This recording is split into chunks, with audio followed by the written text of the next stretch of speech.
Yeah, we'll go live right there on Facebook. Everybody can see us. We'll say howdy, hi, hello. Hello, Facebook. Then in just a moment, we're going to click going live over here. Yeah, because I think it's like a 1.5 minute lag for me to be able to see it so I can share it. Is it? Yeah. So, well, what you can do is just kind of keep an eye on when that comes up. I actually have to go live exactly now, and I will tell you when we are connected. We're going to go here, and we'll get things started. I don't look like anybody's joined us here just yet, and we are on the air. Welcome to My LoSo Lifestyle with Mary Shep, and today we are dining al fresco. Mary, I know you're looking for folks that you can share our Facebook live feed here, but why don't we get started and tell everybody, well, why don't we recap a little bit about last week, and like we did the week before. Sure. And then we can get moving right on into dining al fresco.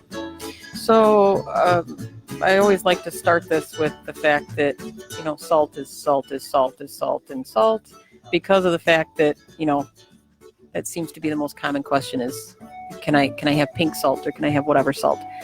Sadly, all salt is salt. So we kind of refresh that every single week, that just because even in our groups, it comes up so often. Sadly, anywhere you look, salt's pretty much in everything that you've got.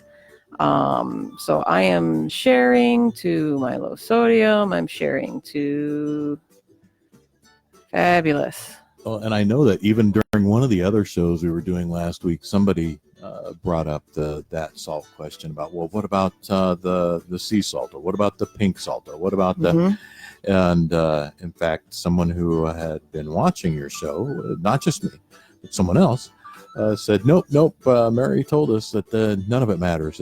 Well, I mean, it matters, but none of it is technically healthy salt. It's just salt is salt is salt is salt, basically. Right. And I don't want to say that, I hate using the word not healthy, because you need salt to live. So salt is healthy. Potassium's healthy. Magnesium's healthy. All of these minerals and chemical compounds that occur naturally in nature, they are healthy.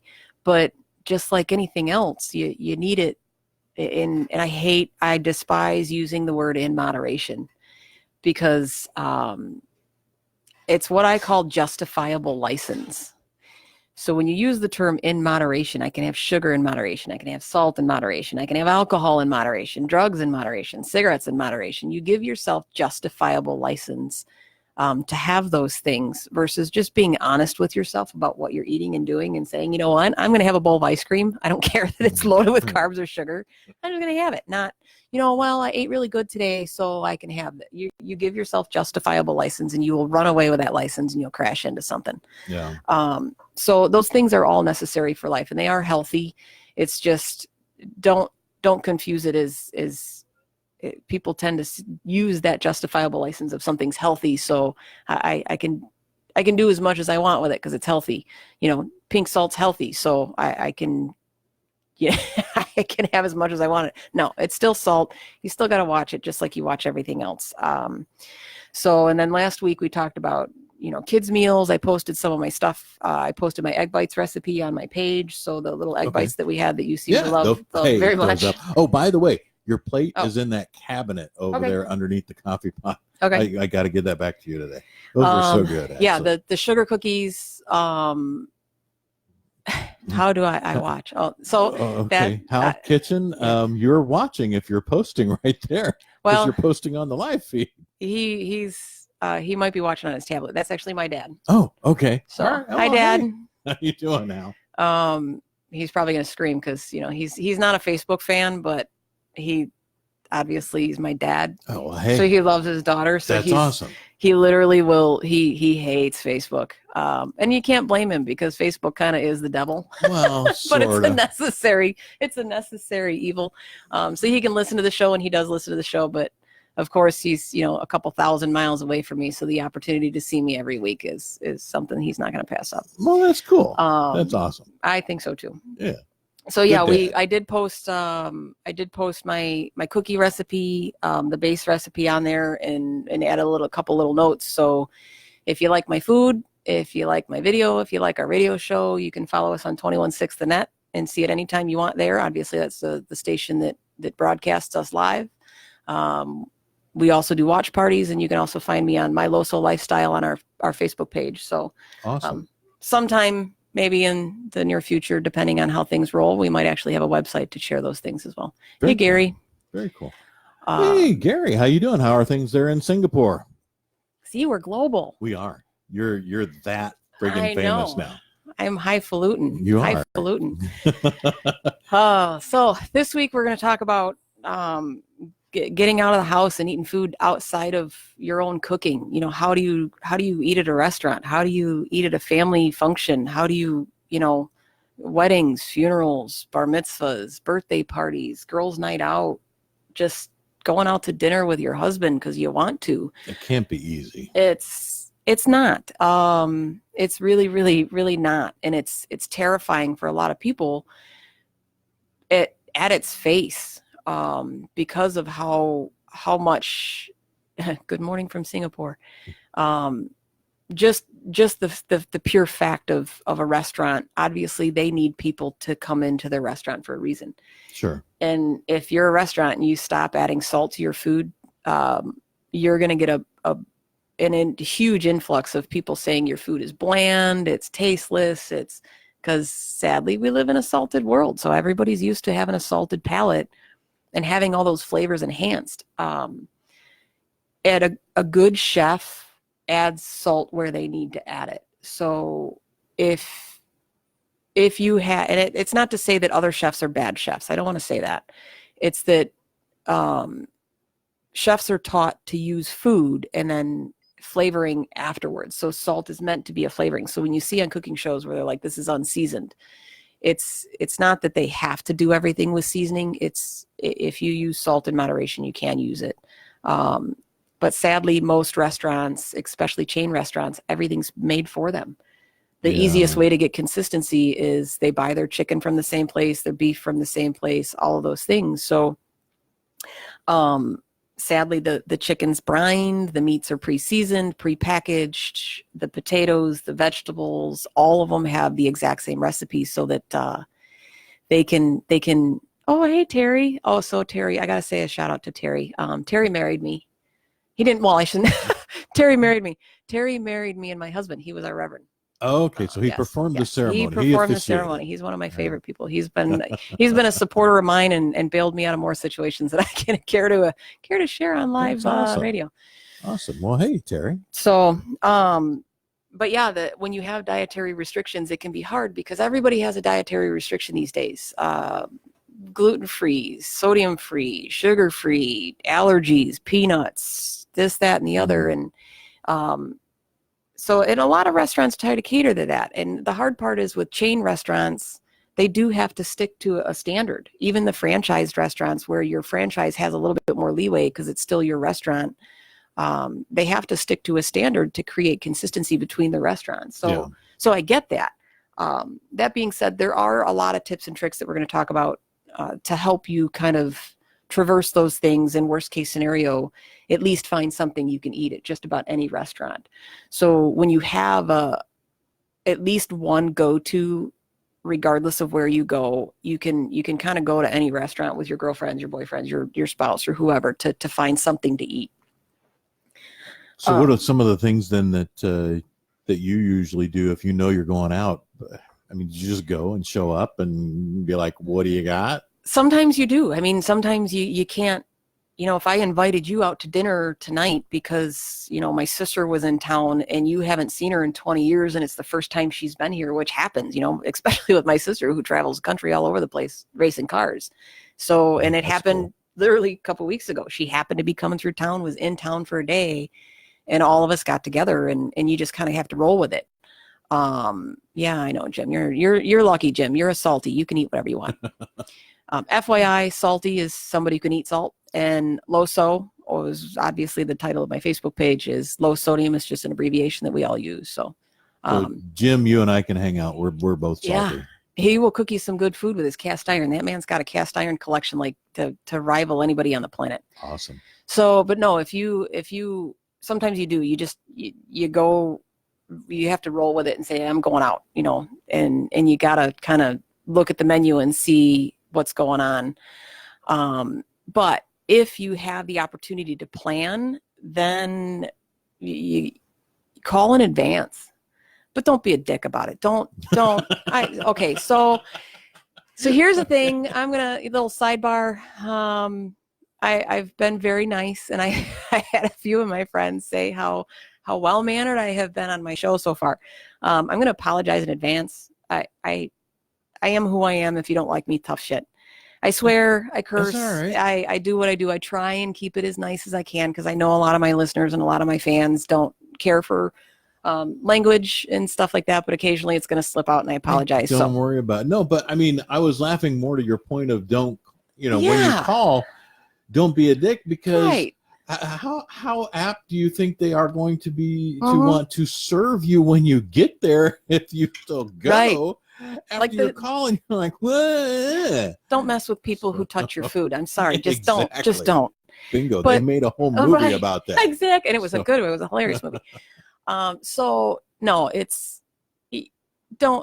half the time, if you think about it, when you think of a restaurant, the bartenders, the barbacks, the waitresses, they'll know the menu. They don't know where the food comes from. They don't know the nutritional specs on the food. You need to call, or you need to stop in. You need to talk to somebody who handles something in the kitchen, because chances are even the person that orders the food is going to have no clue. They're literally, I've seen people, and I've done this. I've been through there. I've been there. They literally go in the back and grab a big giant box of frozen chicken, and they look at the side of the box and go, okay, so this is 325 milligrams of sodium for 4 ounces.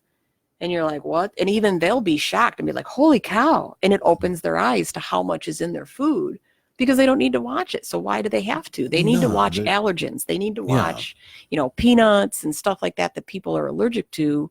And in this day and age, another big one is gluten-free, because everybody says they're gluten-free, which it's pretty common for people to be gluten-free, but very few people actually have celiac sprue, which is the actual autoimmune disease that will make you feel like you're literally dying if you have gluten. So sadly, all of those picky people who want someone to dote over them kind of ruin it for us, that will seriously get ill if we eat something we're not supposed to. But if you go in on a day that's not busy, you go to a restaurant, an hour after they open, not right when they open, not right before they close, not during rush hour, an hour after they open, and you say, hey, I have a restriction. What can you do? Even places like Texas Roadhouse, where it's a national chain and their food's heavily salted, but you can get by with a steak and say, do you pre-season your baked potatoes? Do you pre-season your steak or your chicken or your vegetables or whatever? Can you, I'm coming to dinner on Thursday night at this time. Is it possible for you to set something aside for me so I can have a meal with my family? And to be honest, there's still people back there. They're going to accommodate you a lot of the times. Granted, you're going to get people that are jerks and they're like, no, you're going to eat my food. Sadly, chefs can be that way sometimes. They're just cocky.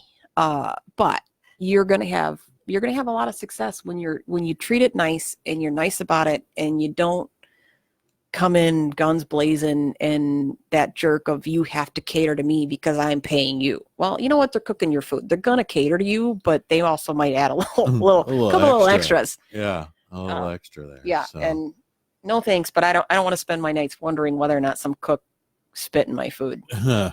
Really? Yeah. So, by the way, Katrina tells you hi there. And Terry says he's just checking in, but wanted to say hi, and he'll watch all later. So it's apparently family hour, because, Terry is pretty much like family. The man married me. I've known him since I was a little girl. And Katrina, speaking of, flying through town racing cars, Katrina is my sister. She's the race car team, Team Bros Art Racing. My brother-in-law actually races a Copo Camaro. So it's pretty badass. That's cool. Yeah.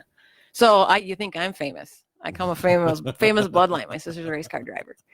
Yeah. Wow, that's really very cool. My I know, wife would right? love that. Yeah. She would. That's probably one job she would just thrill to have. She loves cars. She loves driving fast. But That's so cool, Katrina. I'll tell my wife that I sort of kind of met a race car driver yeah, right. today. Inadvertently So, met a race car and driver. Bill, good morning. Thanks for joining us here. So now, one of the other things that you had mentioned was checking online. How do you do that? So, contrary to what people believe, nutritional specs and the nutritional labeling and reporting and stuff, it's there's not some big bad law that says you have to be 100% accurate and that you have to report. So there are some rules and regulations behind it, mostly behind stuff that is allergens or going to get people sick. So you can check online, and a lot of places will post their nutritional food. Obviously, if you have a mom and pop joint around the corner, chances of them, because it's a lot of money, you can't just post nutritional specs to post them. You can figure them out. There's plenty of apps and different resources to figure out the nutritional information. But if you're legitimately going to post it, you better have some accuracy behind it, because you'll get yourself in a whole world of hurt if you don't. So to do that professionally is really expensive, which is why a lot of smaller restaurants don't necessarily do it, because it's another expense to take on. But if you get over a certain size, you have to. You don't have to Is it publish regulated? it through the FDA, sort of. I mean, it is. Sort of, it's a kinda? government regulation, so Okay. well, it is. But no, yes. So, Take that with a grain of salt. so, right? so if you want to comply with the feds, right. you do it. So Okay, it's gotcha. regulated as much as they regulate it. But a lot of the bigger chains, they do. So, your Subways and McDonald's and all those fast food places, all the national chains, some places you can find it very easily. They have a PDF you can download, and it lists all the nutritional specs. Local family restaurants, your best bet is flat out to walk in the door and say, what can I eat? And if they don't know, then find a couple things you like. If you're a chicken eater, say, where do you, what's your chicken? Be sure to kind of tell people you're not trying to steal their recipes, because obviously, a restaurant, that's their blood, that's their money. So you don't want them thinking that you're there trying to snoop and steal their stuff. Herbs and fruits and stuff like that, it's really not going to matter. But where they get their meat and beef products from, and their chicken products and fish and all that stuff, will go a long way to being able to discern how much is actually in them. And then just flat out, you don't need the herb blend, but do you add salt? Do you add cream? Do you add mayonnaise? Do you add something with salt or sugar or carbs or whatever you're watching? And it goes a long way. So if they don't have something online where you can download that research, you can still call them ahead and ask them. But most places have a PDF you can download. Cream has salt in it? It's milk, dairy. 1 cup has 120 milligrams. So 100. Remember so in the first episode we talked about sodium, how to track it. So you can watch that whole episode. But a quick snippet is, if you calculate it like money, you have roughly $2,000 to spend a day, and a cup, 8 ounces of milk is about $120. Wow. So anything made with cream has got sodium in it. Just naturally. I guess because that comes from a cow, it comes from or a cow. goats or wherever you get your milk it comes from an animal. So, all right. So you're going to naturally have. I did that. Mayonnaise has got eggs in it, so it's got, I didn't even think of eggs that. have sodium in it. So outside of fruit and some grains and beans, like just about everything has sodium in it. Because I put heavy whipping cream in my coffee every morning, just enough to cover the bottom of the cup. Then I stick it in a little K-cup thing. But so that's probably about 5 or 10 milligrams of sodium. So I didn't even think of the fact that would be salt. Well, that's the other thing, is like, you buy creamer. Speaking of coffee, as I'm choking on mine, when you buy creamer and it says 0 sodium.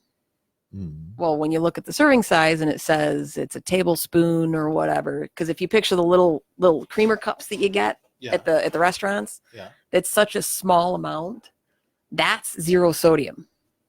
But if you took a bunch of those to where you actually had a cup of creamer is still going to be, 120 milligrams of sodium, because it's cream. It's just sweet cream. It's just milk with sugar in it, or some kind of pumpkin spice or flavor or cinnamon or whatever. So if you, like me, when I do like black coffee, but when I put cream in it, I put cream in it. it turns it, like yeah, really, it turns it into so like a it's latte. really more like cream with Yeah, your with a splash of coffee. with your, okay. Which is funny because I either do black coffee or I do cream with it, splash coffee. Okay, gotcha. Yeah. So now you talked about this a little bit earlier. Chicken is almost always brined. Yep. So I mean, how do you even eat it then? Well, you can. You just have to know. So a piece of chicken, a serving of chicken is usually, depending on what part of the chicken it comes from, anywhere from 70 or 65 milligrams to 85 or 90 milligrams, depending on the side of the bird. Same with cow. Same with most proteins. They're pretty close to around that same natural, 65 to 100 milligrams per serving, which is 4 ounces is a serving. Wow. Yeah, and nobody eats 4 ounces of anything. No, even chicken breasts. Is like, yeah. Well, like a serving tiny. is supposed to fit in the cup of your hand. So a cup of mashed potatoes, a cup of chicken, a cup. That's like a taste. Right.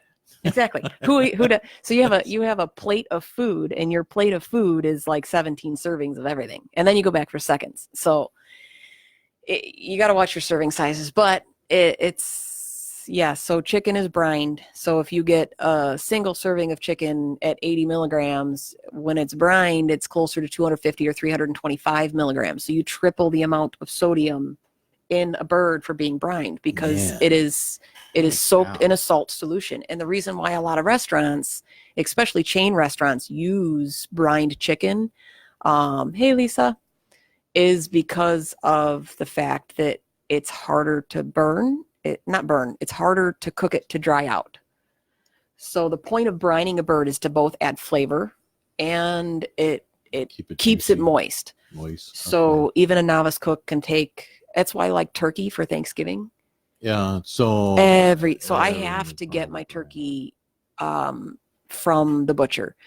It is very hard to find them at the grocery store. It's a little bit easier now. It's getting better and better every day, with more and more people watching what they eat these days. Huh. So, but I automatically get my turkey from the butcher just because it's always brined, which means, you're pushing 350, 400 milligrams of sodium per 4 ounces of turkey, which, you eat 16 servings of that at Thanksgiving, and then more later when you get hungry, and then another snack and another snack. And that's a lot. Yeah. So restaurants do that just because it creates a consistency, and regardless of what cook you have in the kitchen. I mean, if you have to throw a busboy on your grill because someone got hurt or quit or didn't show up, it's got to taste like people know it's supposed to taste, and not like dried out. So you can so it's a lot of times brined. Whereas when you get, like I said, when you get a good chef that cares about those things, they will start with fresh product and then season it themselves, which gives you the luxury of saying, can you season it, just not with salt? So as long as, if you're doing pepper, if you're doing spices, if you're doing whatever, as long as they don't. So when that's why I always stick to beef. Because pork, chicken, fish, fish comes straight out of the ocean. So even freshwater fish typically is salted. Just naturally, because it's swimming around in it. Right, and the saltwater fish, yes. But even freshwater fish, a lot of times they salt it after the fact when it's frozen. So it's seasoned and so on and so forth, just for flavor, because flavor sells. Like sex sells, flavor sells. When you're eating food, you're not going to eat crappy food. So no one wants to eat crappy food. Well, it's funny because before low sodium, every time I'd see like low sodium meat, reduced sodium this, I'm like, I ain't buying that. That's going to taste like crap. Yeah. And now I don't have a choice, which I've learned how to cook good, so I don't have crappy food anymore. I mean, I remember my mom would get that stuff called Melba toast. Yeah. I'm like, that's like cardboard. Why are you buying that? Why are you eating that? That's so gross. Yep. But now on portion sizes, I mean, that 4 ounce thing, that palm of your hand thing, is that supposed to apply to everything? Yep. Like vegetables and so I don't need to start listing things. The answer is just Yep. Across the board. 4 ounces. And now the funny thing is if you think of that, so 4 ounces is a serving. 4 ounces, or a cup, which I shouldn't say 4 ounces.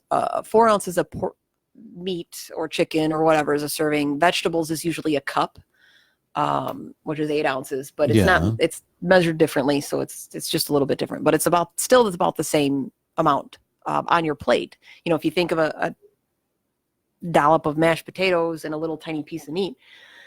The problem is it's not supposed to be, 4 ounces of potatoes and 4 ounces of steak and 4 ounces of green beans and 4 ounces of bread and 4 ounces of, sweet potatoes and 4 ounces of pie and 4 ounces of corn. It's a total of like 8 or 12 ounces of, and that's even a big meal. Like you're supposed to have very small meals throughout the day. Your stomach's only the size of your fist. You're not meant to have. Well, I pack that thing. That's a muffin. Yeah, you're right. That's about the size of a decent muffin. Right. And you'll eat 6 of those given half a chance. I mean, they're good muffins. If I wasn't doing, the lower carb thing, right. I would sit down, or I'd sit down to half a dozen donuts and just eat half a dozen donuts. Heaven forbid they're donut holes. The whole box is going. I don't care who you are. Well, yeah, or like what are they? The little Debbie donut things, the little chocolate discs, the minis. I mean, I'd sit there, pop, right. pop. Or a box of Twinkies as a serving for me. If we're talking Twinkies, but that's portion. I suppose I would actually lose even more weight if I did portions, but I eat basically once a day, and that's terrible. I struggle with that myself only because with having liver disease, you're chronically tired. You have so how when you eat Thanksgiving dinner and you get super tired afterwards? Yeah, from the tryptophan. Everybody tells you, what's the tryptophan? Yeah, they think it's the tryptophan. It's really not the tryptophan. It's the fact that you just ate 72 ounces of food and your body has to process that. So your body, it uses a lot of energy, especially proteins, chicken and pork and beef. Animal proteins are really hard to digest, so it takes longer. It uses more energy from your body.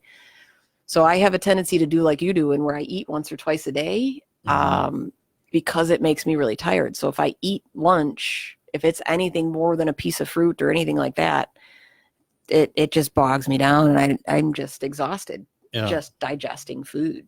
Oy. Yeah. So, but it is horribly bad for you. You're better off. So I do keep snacks. I eat a lot of chocolate covered almonds, just because dark chocolate covered almonds are low in sugar, low in carbs, low in fat, high in good fats, and low in sodium. It's virtually no sodium. Wow. So they're nice little snacks to keep and pop in your mouth all day long, and they give you energy. And so it's like dark chocolate then naturally low sodium? Zero. Or zero? Really? Yeah. Mm-hmm. Huh. Yep. Zero sodium unless I like dark chocolate. I did not know that. It's full of antioxidants. It's really good for you. So actually to eat an ounce or so or two of dark chocolate is really good for you every day. Huh. I did not know that. Same with the almonds. Almonds are. I like dark chocolate. I really do. Yep. It's really good. Now you had also mentioned sauces, dressings, and condiments, and I know. I mean, we're only weeks away from hitting October, my absolute favorite month of the year, but also the launch of the holiday season. Same. I absolutely love October. I love it. I really do. Me too. I love the holidays. Obviously because I love cooking, and when do you cook the most? Through the holidays. So I actually on my page just recently posted my Thanksgiving menu, which is from start to finish, how to actually make the bird, an unbrined bird, how to cook it, how to season it, the whole 9 yards. There's a few sides on there, the whole kit and caboodle, an actual Thanksgiving menu of all of it, and it's low sodium. Now, of course, you can't eat all of that because you got to watch your portion control and have a little bit of everything, but you can still have a full Thanksgiving dinner. I have one every year, and it's perfectly fine for me to eat and watch and stay within my restrictions. So it's fantastic. But yes, that is my absolute. I'm gonna have my gravy. I'm gonna have my chutney. I'm gonna have my sauces. But they are inherently, especially at restaurants. You go to a restaurant, gravy on mashed potatoes. Yeah, that's like 6 days worth of sodium. Boy, so what do you do with that though? I mean, you can't avoid eat that. It. No, sadly, when it comes, I get baked potatoes. I don't get butter because all butter, the butter they cook with in the kitchen, if it's a good chef, they will probably use unsalted butter and then season their food themselves. Okay. But the majority of your restaurants are going to have salted butter, which is 100 milligrams per tablespoon. The butter pads on the table for your bread. Bread is naturally high, so the bread, the sauces, the butters, the gravy on your mashed potatoes, so the like you wouldn't think of it as a sauce, but when you have a burger or something like that, and you have Like the ketchup onions and oh yeah, but even like the grilled onions, yeah. they're grilled and seasoned and sautéed in butter. So they'll put half a stick of butter to grill those and season them and saute them, and then they add salt on top of that. So you've got a half a stick of butter plus all this other stuff. Wow. It adds up fast. And then, like you said, so there's certain sauces you can go to. So my go-to, and people pick on me and say that were you born overseas, because it's a big thing overseas, is mayonnaise. So I dip my French fries in mayonnaise. Yeah, that's so good. Mayonnaise is only about, on average, it can get on the high side depending, but standard run-of-the-mill mayonnaise, not Miracle Whip, is about 70 milligrams, give or take. Maybe on the high side, 90 milligrams for a tablespoon. Man. So you can keep it fairly low, because ketchup, a tablespoon of ketchup is like 325 milligrams. Wow. Holy cow. And when you go to a restaurant, you probably put like 4 tablespoons on your plate for your French fries. Man. Yeah. Well, what we're So going I to tend do to right order now it. is I'm sorry, I cut you off there. What we're going to do is take a bit Ooh. of a break, talk about a few folks that sponsor 216 The Net, make all this possible. When we come back, I see Gary actually made a comment there about Asian cooking we want to get into, and we'll say right now hi to Bill Murphy. Thanks for joining us, and Yep. Lisa, Caroline, and of course Ted Mosley. Thanks for coming and hanging out with us a bit. But of course, we need to mention a few folks, and those actually include, now you can see quite a few of our sponsors on the wall here. We've got Natural Therapy Wellness Center at www.mchenrymassage.com. They're at 815-385-8190. If you need to loosen up, stretch out, and relax a bit, check out mchenrymassage.com. Give Natural Therapy Wellness Center a call. And of course, Prime Media Consulting, LLC. Go to primemediaconsulting.com. Give Alex a call there, 847-752-0018. You need help with SEO, Google advertising, web design, they got you covered. They can get you to the top of a Google search just right away, real easy. Of course, Advanced Pain Rehab at 224-623-1599 helps us bring shows like My LoSo Lifestyle to you, and everyone else that joins us. Advanced Pain Rehab, check them out at advancedpainrehab.com, 224-623-1599. And Mobile Accounting, Eric Mason, an exceptional CPA he's been described as. You can reach Eric by calling again 224-321-6859, or go visit him at www.mobile.tax.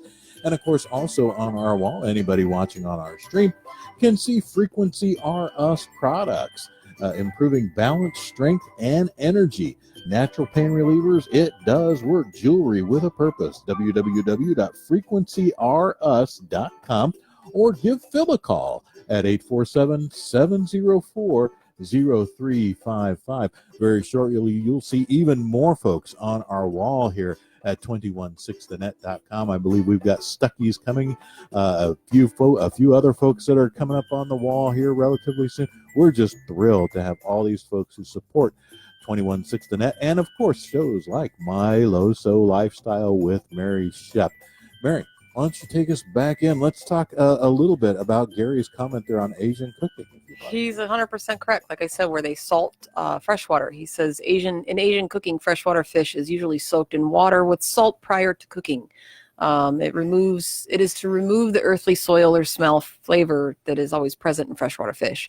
And he's 100% true. That's when you get the fishy smell at the fish counter. Fish is going to stink. It's just the nature of the beast. So when you have freshwater fish, to combat that a little bit, just because obviously if you catch something in a lake and then scale it and eat it, you're fine. But if you if you got to ship it, it's not going to be instant. So the every second it sits, fish is going to start to have fishy. So that salt helps stop that. It's pretty much just going to start rotting, right? Because it's dead. Right. I mean, how long does actually fish? I mean, not very long. It doesn't keep very long at all. I couldn't see unless it's frozen. I'm not a fish fan. A fan of fish. Now you can pretty much freeze almost anything, and it's good to go until you thaw it, right? Yeah, I mean, even frozen, it degrades. The structure of it changes over time, and it does degrade, and it loses flavor, it loses texture, and things like that. It just changes. You know, anytime you heat something up, cool something off, it changes the chemical structure, the molecular compound of stuff. And when you get freezer burn, so it's not indefinite. It doesn't mean that. And it's funny because everything, has a shelf life, and they say you can't eat it after a year or whatever. Well, I'm sorry, if you're starving to death 10 years from now and there's a frozen steak in your freezer, chances are you can still eat it. Yeah, I would think. But when stuff when it's fresh, it goes bad. Eat all protein. Like steak. No. 10 years later, nor feel like it, I guess. Yeah. Yeah, no. Probably gonna, once you thaw that, it's probably gonna be mush. But hey, Bill, how you doing? Bill Cox. Oh, hey, Bill. Just shot you a note there. Now I know we got to talk about, man, we've talked about a lot. I know, time's flying by. Holy cow. Time's flying by, and we still have you gave me a list of things here. But I know a lot of people. Now this has been not really so hard for me lately because I did the whole no carb, low carb at the beginning of the year. But you're saying skip the bread and butter, and I know a lot of people are like, and not skipping the bread and butter. I mean, that's just kind of like a staple of the table. It is, and I have a really hard time with that myself because I love a good bread. I love it. So I still eat bread. The problem is most bread is really, really salty. It's just, you don't need, I mean, salt retards the yeasting or the rising process. It retards the dough so it doesn't overproof. So you don't wind up with a big poof. Well, when you overproof a dough, it will literally overproof and then it'll fall and you'll have like a flatbread crackers. Yeah. Okay. So I mean, there's a life cycle to yeast. It is a living thing, and it proofs up and it makes nice and fluffy. And if you overproof it, then it falls and it goes flat and it makes hard, yucky stuff. But so the salt helps slow that process down to a manageable pace for the average person to deal with. So you can completely omit the salt. I make these garlic rolls where, there's no salt in them at all. It's actually right on the front of my page is the beautiful covered chunky garlic rolls that are mimicking a restaurant around here. But usually there's a teaspoon or 2 or 3, or depending on the bread, there's quite a bit. So on average, bread for one slice is anywhere from 100 on the low side, 120 milligrams, all the way up to 400 or 500, 600 milligrams for a slice of bread. And that's what's funny, because if you look at, again, portions, if you go and look at a loaf of bread, it says a serving is 1 slice of bread. And you can have a tablespoon of butter or a tablespoon of mayonnaise. So you can put your 1 slice of bread with a tablespoon of mayonnaise on it, 1 slice of cheese, and 5 slices of ham. And depending on the ham, that's anywhere from, on the low sodium versions, in the 300s if you're lucky, all the way up into the thousands. So now you've got a piece of bread with a boatload of mayonnaise on it, a slice of cheese, and 5 slices of ham. And that's not a sandwich. So whoever came up with portion control needs to. That's not. No, that's what do they call it? The open face sandwich. Yeah. Which is not a sandwich. No. It's just that's a bunch of stuff piled on a piece of bread. I'm sorry, but same with chips and salsa. So you want chips and salsa with your sandwich? You get 16 potato chips, and you get 2 tablespoons of salsa. So you get two chips with salsa on it and a half a sandwich. 2 tablespoons of salsa is not going to cover 16 chips. Right. That's 2 chips. Tell me one person that doesn't eat half a jar of salsa when you sit down to eat chips and salsa. Exactly. Yeah. Well, we had my wife had some queso the other day. Oh, I love queso. And actually, I did have some carbs yesterday. I have eased up on that, even though I did not. I'm not supposed to be eating as much red meat, but I had chili that had queso mixed into it over hot dogs yesterday for dinner. See, that's like the low sodium hell. Yeah. I mean, so, a heaven, because if any one of us it- could have a chili hot for dog you, that would have been like a freaking a week, Yeah. the hot dog itself is probably 500 milligrams. Yeah. Then the bun is another 120, and then the chili's probably close to 700 or 800. Yeah, and it had beef, And then the chili, queso, but, and then yeah. So it was probably for you. It was probably nothing but a pile of salt on a plate. Yeah, on a bun. But it was good. Yeah. Oh yeah. I like it. So it kept me up most of the night. But it was there good. are like Boar's Head makes a low sodium hot dog.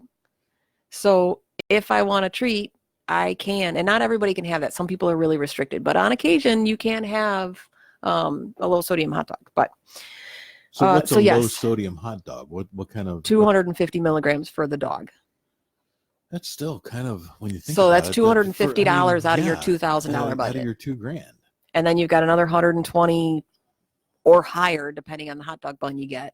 And then if you put, ketchup, that's another 300, and mustard's another 70. And if you put chili or cheese or onion, well, onions are low, so you can get away with the onions. So in salt math and salt money, that gets it's $1,000 hot dog. Yeah. That's expensive. Yeah. And you're done. Yep. You got $1,000 left. Well, that's either one more hot dog for the day or right. And that's why I said skip the butter and the bread. The bread and the butter. Yeah. Because if you're going to go out to dinner and one of those little tiny rolls on the table is easily 150, 200 milligrams, and then the pat of butter is $100. So you've got $300 invested out of your meal into that piece of bread, and you're going to have 2 or 3 of them. It's like potato chips. You're not going to have one. You're going to have a little slice because they put the little loaf on there, and you get little slices, and you get 2 or 3 slices of bread with some butter on it, and then you eat your meal. So you're already 1,000 milligrams into your meal. So when you're in bread dining out, I mean, you can't even. A lot of places bring you the little bread basket and a little butter. Yep. And like, oh, here you go. Eat a bunch of bread. Have a little butter. Fill you up on bread before your food comes out. You can't even do that. You can't even. No. And depending on the restaurant and because I know my restaurants around here, and I know where I can go. I know who's got real food. I know who's got unbrined chicken. I know who gets steak from their local butchers, and their ground beef isn't a mixed blend that's already pre-seasoned. I know where all my stuff comes from, and I know who makes their sauces. And the big thing for me is potatoes. I love potatoes. So I know all of the restaurants in the area that have hand-cut fries. Okay. Because then I can have French fries and just say, can you just not salt them? Now, again, it goes back to don't be a dick. If you're going to order fries without salt, let them know as far in advance as you can, because they have to make a special batch for you. They can't just brush the salt off. Show up to Portillo's and Crystal Lake and go, hey, I don't want any salt. They're going to tell you to pull aside. So like when I can actually, the Portillo's cheeseburger is not that horribly bad because it's just a burger, and they actually offer a no salt option right on their website. Really? Yeah. I should get them to sponsor me. Hey, Portillo's. Shout out. Yeah. Yeah, absolutely. Somebody make that happen. But you can. So instead of going through the drive-through, I'll place an order for pickup, or, I mean, if you really want, you can pay the extra money for delivery. That's not really my style, but you can do that. That way you can go in and they can make it separately so you don't have to worry about it. And you have a lot of places are offering those no salt options. I know Five Guys does the same thing. They've got their hand cut fries. You can get no salt. So it's still in the high end. But if someone says, hey, you want to go to lunch and you're in a town you don't know, if you spot a restaurant like that you know of, and you get your small list, there's a couple different apps. There's Cheat Day, that is an app that helps you for cheat day. And it's not just low sodium. You can do carbs, sugar, all stuff like that. It helps you with cheating on your diet, which you don't want to do. But if you're gonna, and then there's another gentleman who created a website called Hacking the Salt. He also has a Facebook page. He sadly is no longer with us. He had passed away last year. I believe it was last year. It might have been early this year. Chris had passed away. His wife still keeps the site up though. And he has a very comprehensive list of restaurants and the places that you can go. And even if it's a restaurant that just has one item, he's got quite a big list on there. And then of course the Facebook group that I help with, Shaking the Salt, you can search that, and everybody, you can even like I said, going online, if you do a search in like in our group, Shaking the Salt, if you go in there and say, hey, I'm going to Florida anybody know of a place in, Wildwood that I can eat? And there's like 12,000 people in there. Somebody's going to say, hey, my cousin lives out there. There's a little mom and pop restaurant there. It's a 40-minute drive, but you can eat there. So, I mean, use those types of resources and plan a little bit ahead. It doesn't have to be some big, like, stressed out. Don't stress yourself out and just enjoy life and have a cheat once in a while kind of thing. So you don't have to make a mountain out of a molehill Right. on it, but just plan a little bit. Right. And yeah, ask those questions. Yeah. So now, so you're going to the restaurant. Once you're there, I mean, you can't ask about every single thing. You can ask ahead, but so what are you going to do to manage your sodium intake once you're there? So I planned ahead in the aspect of, I picked things that I know everybody eats the same dozen things all the time. You're a chicken person, you're a steak person, you're a vegetarian person, whatever. You eat spaghetti every night of the week or whatever it is. So it's the same when you go to a restaurant. You go to Subway and you eat the same sub every single time. Because you get what you like and you get what you know. Right. You know what you like. So it's like, if you're a chicken person, that's when you go to the restaurant and say, okay, do you have chicken? And is it unbrined? Is it brined? Is it seasoned? Is it pre-seasoned? Can you set aside just a plain piece of chicken that somebody can throw on the grill? And if they say yes, then you've got time to research the menu and say, okay, I can have a grilled piece of chicken over pasta. I can have it over a salad. I can have a plain chicken sandwich with a slice of Swiss cheese. So you can kind of start from there and say, okay, what kind of restaurant am I going to? If it's an Italian restaurant that has nothing but pasta, then you can say, you know what, I just want pasta with olive oil and oregano or an Italian herb blend and a grilled piece of chicken. It's not horribly bad. And once your palate's not salted, that's a perfectly fine meal to have. And even if their dressing is salted, you put it on the side instead of dousing it on your salad, and you dip your bites of salad in it. Okay. And a little bit goes a long way. Yeah. Especially with a vinaigrette. Okay. Or even a ranch. You don't have to have, because when you put it on a salad, you're going to put 7 cups of ranch dressing on a salad versus dipping your stuff into it. Yeah, when I have a salad, it's usually more like ranch soup with a little. And ranch is really high. Yeah. That's ranch is another one of the hot dogs, ranch dressing, Asian cuisine, Chinese cooking, Cantonese cooking. There's certain things that are coveted in the low sodium world. So whenever somebody finds a good ranch seasoned blend, or an Asian place or something like that, it spreads like wildfire, because we all fight over it. Like, what'd you find? You found a hot dog, you found some ranch dressing, and we're like a pack of wolves. Share it. We all want it. I love Chinese food. I really do. Mm-hmm. But you're That's right. a salt block. One of my go-tos for Chinese food is General Tso's. So soy sauce is like 1,000 milligrams a tablespoon. So that's $1,000 for a tablespoon. You're and toast. Yeah, when they if you've ever watched cooking shows and they add it to the wok and they add it by that ladle. Yeah. You can get low sodium soy sauce. Low sodium at the grocery store is like 500 milligrams. Boy. There's a couple online that you can get that are fairly low, but that by nature it's salted soybean. It's just liquid. Yeah. Liquid salt. Right. At that point. Yep. But holy cow. So I usually stick to I create my go-tos. I create a small list and say, okay, I like steak. I'm a meat and potatoes girl. I can find a good steak at just about any restaurant and tell them, just don't salt my steak. Ask them if they pre-season the baked potato, and if they do, then I'll just say, okay, you know what, I'm just not going to eat the skin, because it's the outside that they salt.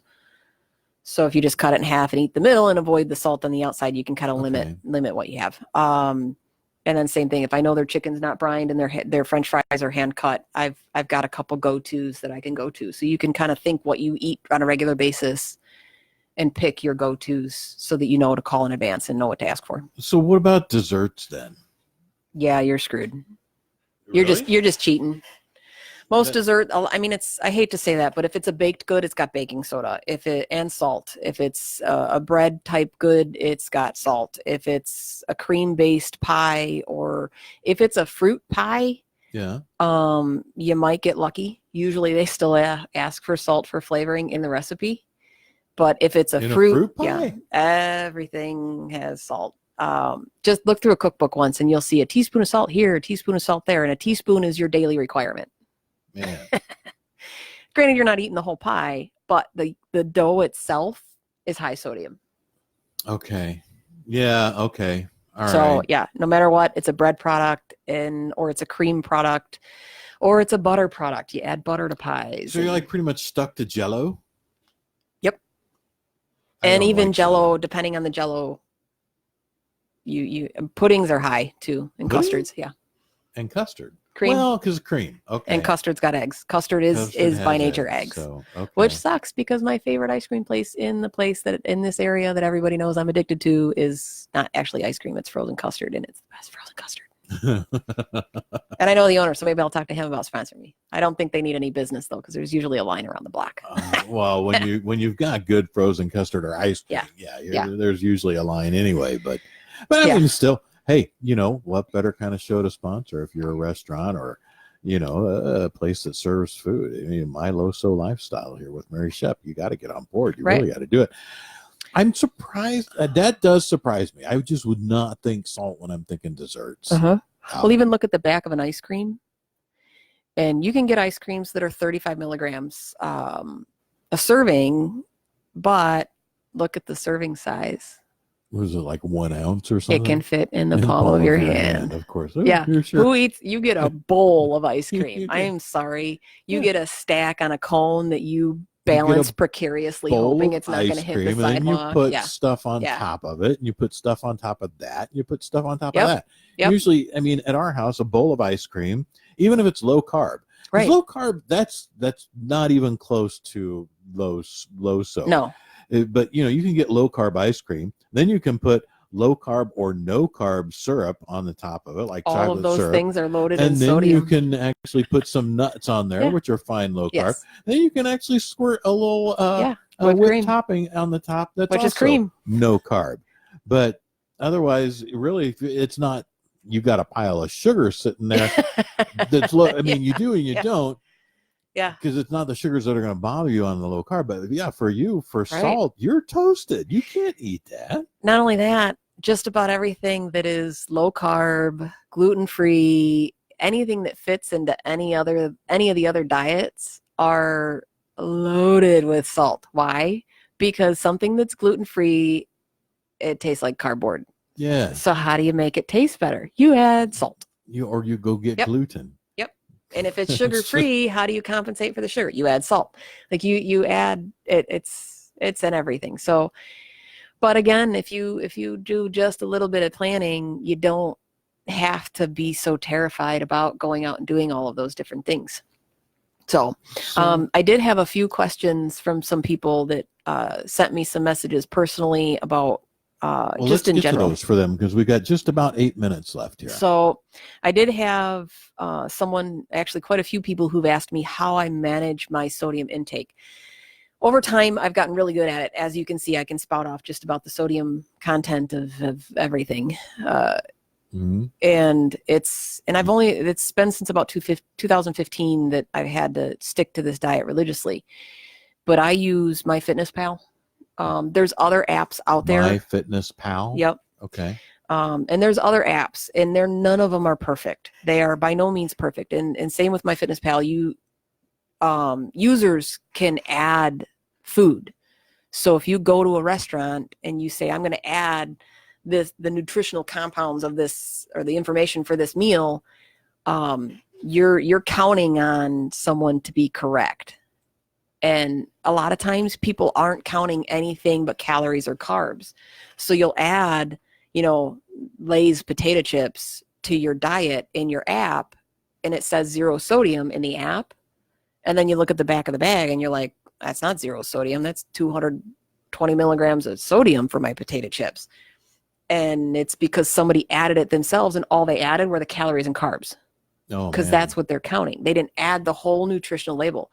So and again, going back to the fact that you eat the same things all the time. So once, after a couple weeks, you've entered all your food and you have a diary established, So then when you go to add a slice of cheese, it's going to pop up and say Kraft shredded cheese or a slice of American because you ate it last week. Because you already Right. had it. So it as long as you verified it. So now that it just constantly adds. But then like anything else over time, as you keep adding all those things. Yeah.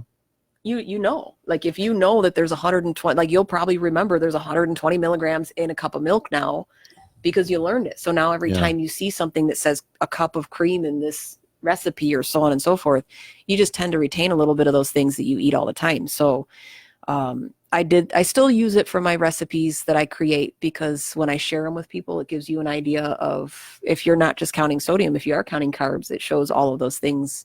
As I post them, I'm getting a little bit better. I used to be way better than I am now because it's a lot of work, but I'm getting there. Yeah. But yeah, there's MyFitnessPal. There's quite a few of other apps. So you just kind of pick which one works for you. Okay. All right. Let's see. What else we got? We had, so what do you do when you're invited to a friend or family members? I'm really blessed that I have a group of friends that they don't necessarily cater to me because I don't want them to. I don't want to be a burden. But they do, can you eat here? Can you eat there? Can you do this? Can you, we're having chili tonight for our get together. Can you eat that? Or is there a product that I can buy that's better than the beans that I normally buy? So they're pretty good about of doing that with me. So I'm blessed in that way. Same with my family. There a lot of people though, sadly, and I think you and I were talking about this before, where you would never ask an alcoholic or tell an alcoholic, like, oh, you can come out and have one drink. It's not that big of a deal. Yeah, no. You can ask anybody in our community how many times, especially family members, they've had family members say, it's not that big of a deal. Like it's one day, it's one sandwich, it's one meal, it's one breakfast, it's one dinner, it's Thanksgiving, it's whatever. You're not the one that's going to be dying for the next 4 days, can't walk, can't breathe, can't move, has a migraine, is lethargic, is swollen, can't fit in their pants, holding on to 25 pounds of water weight, all because of one meal. And, for those of us who don't have to think about that, right. You just don't. Right. And you don't know, there's no way we can comprehend us salties. Yeah. I love us that. Salty folks. There's no way us, we as salty folks that can comprehend that. Right. Because it's not something you've ever experienced. And hopefully you never will. Right. But yeah, you just can't get that. We're coming up on a little bit of tight time here, but I would love for you to be able to get to these other two questions you had here. So does rinsing canned food reduce the sodium? That's a really popular question. And the short answer is a little tiny itty bitty bit. Obviously there's salt in like a can of green beans. If you don't buy the low sodium product, it's going to have a lot of it is in the liquid, but when they salt those products through the process of osmosis, the majority of it is already in the food. So you can't get it out just by rinsing it. You can't. So by rinsing off your beans, your corn, or whatever it is that is in a salt solution, I think it's like a 10% that you reduce it. Oh, so it's not a lot. So if it's the only thing you have in your cupboard, and I've been there, you're broke and you're whatever, and that's what you got is a can of green beans and a piece of toast. You know what? Rinse them off. You mitigate your risk, as much as possible. But people think like, oh, I'm going to get rid of 300 milligrams of sodium by rinsing my green beans. No, it's not. It's a small little itty bitty tiny amount. Man. Yeah. So what about soups? That it's funny. No soup for you. When I went grocery shopping, one of my first trips after I was diagnosed, and I look at this lady and she's heavy set and she's got, ankles that are spilling over her shoes and retaining a lot of water weight. And you see her cart, she's got salads and she's got all these, heart healthy soups with the little heart on them. And I wanted to cry. Like, this lady honestly thinks that she's really eating healthy and eating well. And everything she's got, a bag of carrots is high in sodium. They're good for you. Really? But carrots and celery are high in sodium. And what's in all soups? Carrots and celery. Yeah. Again, on my page in the photo album, you can see a list of fruits and vegetables, and carrots, celery, beets, all of those things. They are healthy for you. They are good for you. It's dietary sodium, not added salt. But they are high. Actually, pure maple syrup is pretty low, and it's really tasty. It's just a different. Jim Anderson asked, "What about pure maple syrup?" A lot of people like the super sweet, sugary, store-bought syrup that's processed and whatever, and that is high in sodium. Pure maple syrup is really good stuff once you get to know it, and it is low. But soups are inherently high, mostly because of the broths and stocks. Vegetable broths are usually made primarily from celery and carrots, which are naturally high in sodium, and then they add salt to it. Yeah. So, and protein stocks are protein, so maybe we can talk a little bit more about this next week Yeah. on My LoSo Lifestyle here with Mary Shep. Everybody, thanks for catching us here on the Facebook live stream. And, of course, on 216thenet, 216thenet.com, or find us on your favorite app store. Just search 21.6 The Net. Download us and listen to us every single week. Or, well, of course, listen to 216 The Net all the time because you can. But be sure and catch us again next week, Thursday, every Thursday, 11 a.m., just before you're going off to lunch. So now you got all the tips you need from Mary here for having a nice LoSo lunch. So there you go. Mary, thank you so much. Thank you. See you next week. All right. Take care, guys.